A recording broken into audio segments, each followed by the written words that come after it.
Joining us now, Joe diGenova, also a lot of pushback from Brennan and company on the president's decision to declassify those FISA documents. Joe diGenova joins us now. Joe, before we get into the FISA issue, I'd love to hear your thoughts on Hillary Clinton demanding a 2-week pause of the Kavanaugh hearing to conduct an FBI investigation. Well, Mrs. Clinton, of course, once again has come out of the woodwork to waddle her way onto the stage and pretend to be offended by all the things that her husband did many times over many years ago. Mrs. Clinton is the least significant person to be able to talk about this subject, given the way she has treated her husband's female accusers in the past. But that aside, you are watching the calculated, attempted destruction of a Supreme Court nominee by the Senate Democrats with the complicity of people like Hillary Clinton. Mrs. Clinton has long since become an embarrassment to the Republic. Her continued presence on the public stage is offensive to me and to many people, but you can't stop her. She has the right to speak out. As far as this woman who has made these accusations against Mr. Judge Kavanaugh, let's be very, very clear about something. We have no idea what she has said is true. We do not know if it ever happened. We will never know if it ever happened. She doesn't remember where, when, why, how, location, everything. And now her silly lawyers want there to be an FBI investigation before she testifies. This is over. And unless she shows up on Monday to testify, there's going to be a vote, and he's going to be sent to the Senate floor. This is disgraceful. I think Dianne Feinstein should be ashamed of herself, but the Democrats in the Senate are long beyond being ashamed of anything. Well, again, I have to go back to what Ken Starr, Joe, said on Monday when he came on radio and TV. He thought it was a mistake to engage in any delay of the hearing. He believed, of the vote, excuse me. He thought it should go on Thursday because he said it was obvious what they were doing from the beginning. And when you change everything at the last minute, you just establish a precedent for doing this again. However, weak-kneed Republicans like Jeff Flake and Corker, et cetera, were the ones who were the problem. So, in other words, Grassley had no choice to do what he did. Yeah. Correct? Yeah. Well, yes, you are absolutely correct. With all due respect to Ken Starr, I love Ken. I've known him for years. He's a lovely guy. His political instincts are non-existent. Believe me, the worst guy they could have ever chosen to be an independent counsel. But that aside, Chairman Grassley did exactly what he had to do, which was give the woman time to immolate herself. And that is exactly what she has done.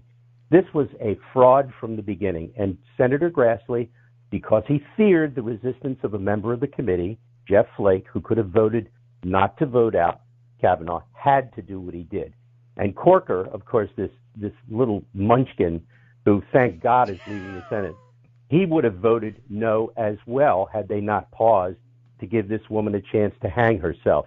She has obliged by hanging herself and showing that she never wanted to testify. And this nonsense that she didn't want to become public. Well, why did she take a lie detector test if she didn't want public? I mean, why did she send the letter if she didn't want to become public? This is ridiculous. This whole thing is ridiculous. She's lying. Everybody around her is lying. And they should roll over these people and have this vote next week.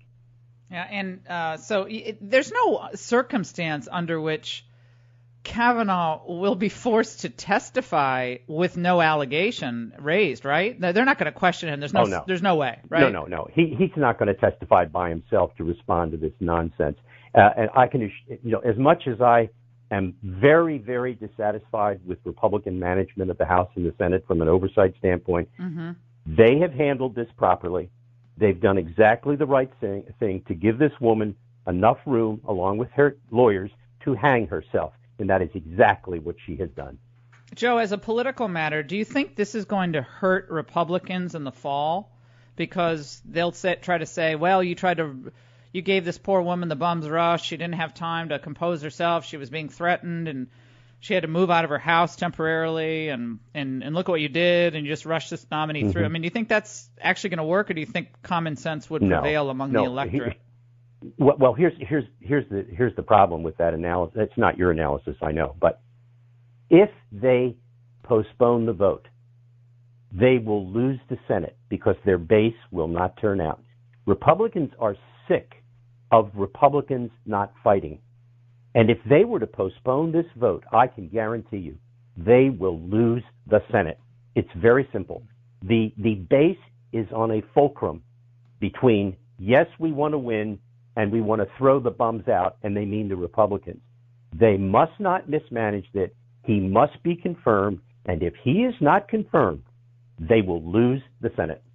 You know, that's interesting that you brought that up, Joe, because I asked that question, that very question to my callers on Monday, and I think I'd say 70% of them agreed with you. They're just, well, what's the point of even electing Republicans if they're basically going to just sabotage Trump at every turn? And they said that. By the way, this is Eleanor Holmes Norton, one of your favorites, Joe. I know you and she go way back. Don't you have a Thursday coffee clatch together? Yeah. Yes. D.C. delegate in Congress. This is what she said. I don't see how you could throw her cold into a hearing. It's an almost cruel thing to do with senators, very powerful senators there. No investigation against Kavanaugh, and then have what would amount to a swearing contest between an unknown woman and a candidate for the Supreme Court who has occupied the bench. Poor accuser. Yeah. So, again, you see the narrative they're developing. Yeah. Well, this is the problem that the woman created, Congresswoman Norton, non-voting delegate Norton. The truth here is that this problem was created by this woman. It has been managed by this woman and her lawyers. It has been mismanaged by them. They started this. This is their problem. I could care less about what she's going to feel like. They have decided that it's okay to ruin the reputation and life of a great man, a man with a wonderful family, a great history, and they have dragged up this filthy lie, and it is a lie. I do not believe this woman. There is nothing that has been brought to the fore to substantiate her allegation. There is no reason to believe her. There is no reason to believe this ever happened. And if the Republicans do not confirm Judge Kavanaugh, I tell you something, I know this to the deep part of my soul. They are going to lose the Senate. And we're talking to Joe diGenova here on the Laura Ingraham Show. Of course, former U.S. Attorney, District of Columbia, now works with his brilliant wife, Victoria Tensing, in their own legal practice. Your friend John Brennan was out last night, along with Clap On, Clap Off, Clapper, and Brennan said this about the declassification decision by Donald Trump. Let's listen. I think it's highly inappropriate and unethical for Mr. Trump to take any action that pertains to the FBI criminal investigation of Russian collusion and cooperation with Russia during the election, of which Mr. Trump and close associates are subjects. So that should not happen, that he would be able to take such an action. Unethical from John Brennan. Well, first of all, Mr. Brennan may not realize it because I know he's extremely emotionally unstable since he left the government, and that was reason enough to take away his security clearance because of his emotional instability. But all you have to do is watch him cringing, trying to control his anger. He is a volcano ready to emotionally erupt. He's a very sick man. I'm delighted he's on television making a fool of himself and making everybody who opposes him look good. The President of the United States has the ultimate authority under Article 2 to declassify these documents.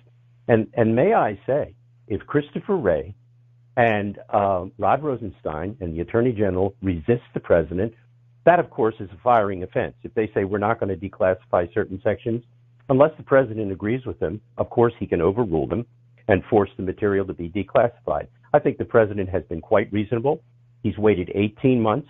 The President knows precisely, even though he hasn't read, I'm told, all of the documents, he has been told what is in them. The American people have a right to know, something that Democrats used to be for. But let's remember about Mr. Brennan. He voted for the communists to be president of the United States back in the 70s. Mr. Brennan is a strange duck.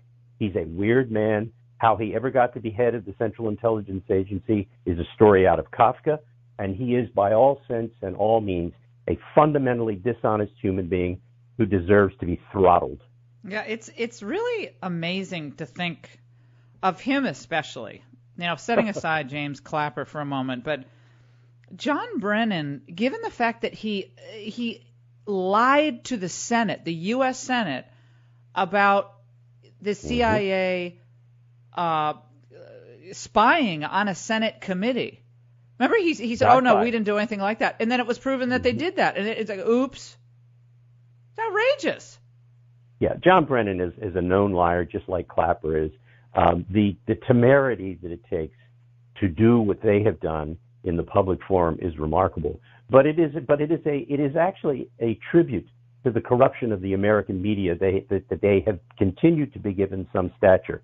Clapper, of course, impresses me as kind of a dolt who's dumb as a post in many ways, and how he ever got to be DNI is actually quite remarkable.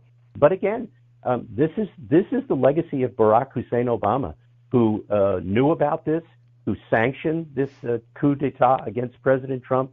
And I think when the history of this is written, notwithstanding that nobody ever likes to say anything bad about Barack Hussein Obama, history is not going to treat him well. Joe diGenova, thank you so much for stopping by. We really, really appreciate it for analysis on the Kavanaugh issue and, of course, the declassification issue. Those documents should be out, we hope, at any moment, and we're looking forward to reading them. We're going to take a break. We have a lot more to get to. Remember, exclusive interview tonight with the Secretary of State, Mike Pompeo. So tune into the Ingram Angle. You do not want to miss it. He doesn't give many interviews, and there's a lot of ground to cover, so you're going to want to tune in for that. Stay there.